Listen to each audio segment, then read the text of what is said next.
Hi there, Bill from Poliigon here. In this video you'll learn how to use the Poliigon Material Converter's PBR mixing node to combine multiple materials together. We'll also take a look at how to deal with texture repetition on larger areas. So this is the basic scene from the last video with our muddy tyre tracks material imported and displacement set up nicely.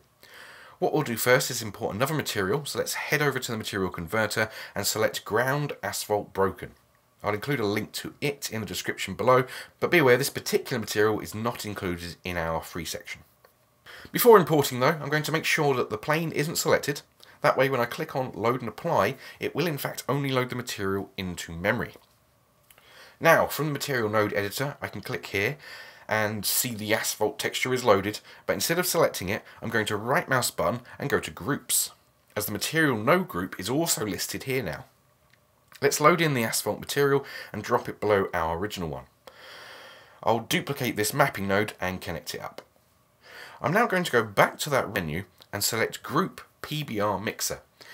This node group is added whenever you use the converter, and I'll drop it in just before our shader. Now it does have a lot of inputs and outputs, but don't put off, it's easy to set up and really handy. So from our first material, I'm going to connect up the colour, roughness, normal and displacement outputs, and then I'll do the same for our new asphalt material. Once they are all connected up, I'll connect the output of the mixer to the principled shader and the displacement node. Now, if we slide the FAC input slider, you'll notice that the mixer is jumping between the two materials now. You can use anything to power this input, a noise texture, a painted mask, or even a vertex paint. Let's start with a simple noise texture, and so we can easily preview our nodes here, let's enable the Node Wrangler add-on, which is included in Blender by default. To do that, go to the Preferences menu, then Add-ons, search for Node Wrangler, and then Enable. Once enabled, we can now press Ctrl, Shift, and left click on a node to preview it. As you can see, our noise isn't very defined, so let's up the detail to 16, and then press Shift A and add in a converter color ramp. I'll connect up the noise texture and then Control Shift left click to see the output. Now as I adjust these sliders I can get a more contrasted black and white mask. Let's feed that into the PBR mixer and see the result. Just Control Shift left click on the principled shader to return the material to normal, and yeah, that works great. Two completely separate PBR materials working together on the same shader. It's worth noting that this method is a lot more efficient than using a mix shader and combining two principled shaders together, and this PBR mixer makes the process a lot easier. Now it's a good time to mention the displacement mid-level controls. Sometimes when you combine two materials their heights won't align very well. It's not really the case here, but if you do get that, you can fix that by making small adjustments to the mid-level.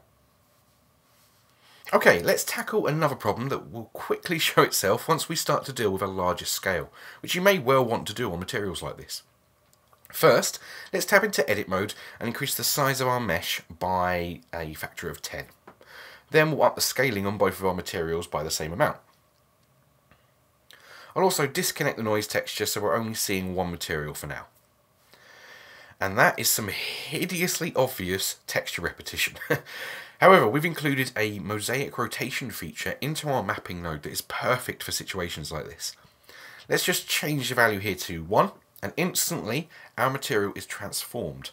And if I Control Shift left click on the mapping node twice so we can preview the grid view output, you'll see what the mapping node is doing. It's rotating separate grids of the material at different amounts, therefore breaking up the repetition. It does have its limitations. You wouldn't want to use this on something that should have a defined pattern, like wood flooring for example, and regardless of the material, up close you'll begin to see the seams between the areas. This can be helped a little by using the mosaic noise feature, but it's definitely something to always be aware of when using this. Right, so let's give our other material the same settings and then reconnect our noise texture. As a final step, I want to show you how to really take control of the mixing that is going on. So let's again jump into edit mode and subdivide our plane about 50 times, And then using proportional editing, let's give it a little bit of shape, so it's not just a boring flat plane. Now we're going to be using vertex paint, so let's head over to our object properties window and create a vertex color named to mask 1. Then switch over to vertex paint mode, and we're ready to begin painting.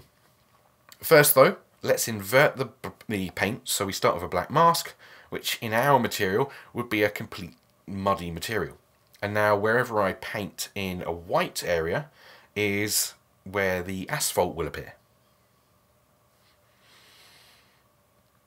Okay, now let's hit the right mouse button and change the colour to black so we can make this mask a bit more interesting. You can also use the smear brush to blend the areas a little better.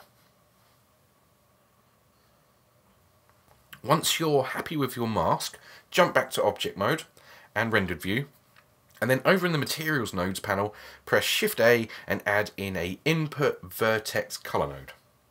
Then all we need to do is select mask 1 and then connect it to the FAC input of our PBR Mixer. Now the mask is controlling where our materials are. You can even throw in a mix node and use the noise node from earlier to break up our mask a bit and create some more random variation. This is a really powerful method and can also be a lot of fun. Thank you for watching this introductory series. Please subscribe to the channel for future videos and updates.